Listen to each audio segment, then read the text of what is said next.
presented by Aryan Recording.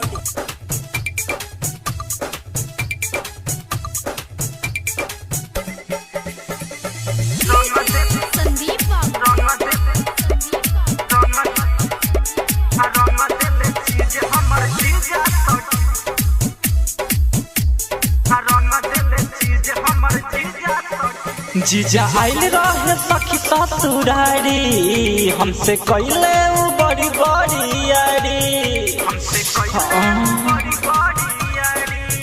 जीजा आइल रहे सखी ससुरारी हमसे कइले उ बड़ी बड़ी यारी हमर छुअले बादनमा सखी रंगले खजनमा हमर छुअले बादनमा सखी रंगले खजनमा बड़ी कइले उ नतीजा सखी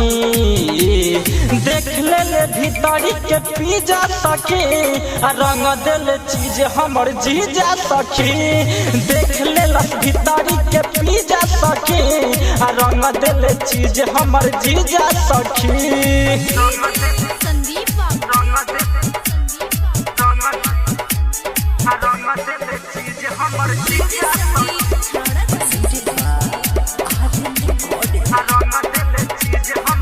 सखी हो कितना ले कहीं हम बतिया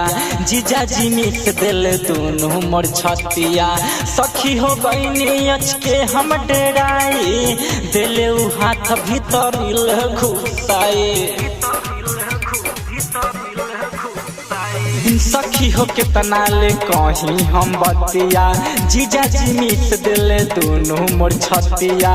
सखी हो गईनी अचके हम डराई दिले उ हाथ भीतरी ले घुसाई नहीं मनले मोर बात सखी कई देले घात नहीं मनले मोर बात सखी कई देले घात बड़ी काम कैले गिजा सखी देख ले भीतरी के पीजा सखी आ रंग देले चीज हमर जीजा सखी देख ले भीतरी के पीजा सखी आ रंग देले चीज हमर जीजा सखी रे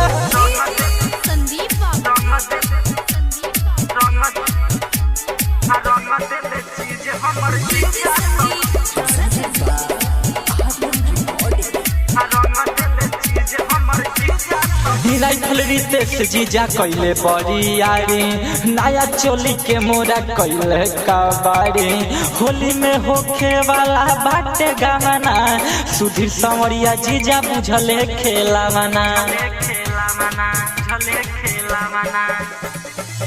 राइफल रितेश जीजा कैले बड़ी यारी नया चोली के मोरा कैले कबाड़ी होली में होखे वाला बाटे गाना राधे श्याम जीजा हो बुझले खेलावाना मोनू देखले ले खेलाऊ खारदी झमेला मोनू देखले लस खेलाऊ खारदी झमेला गरम इंजन रहे सीझा सखी देख ले भीतरी के पीजा सखी आ रंग देले चीज मोना जीजा सखी देख ले भीतरी के पीजा सखी आ रंग देले चीज नतिया जीजा सखी वीडियो से खत्म बड़े सखी Recording by Aryan Digital Recording Studio, Amwa Damar Bazaar.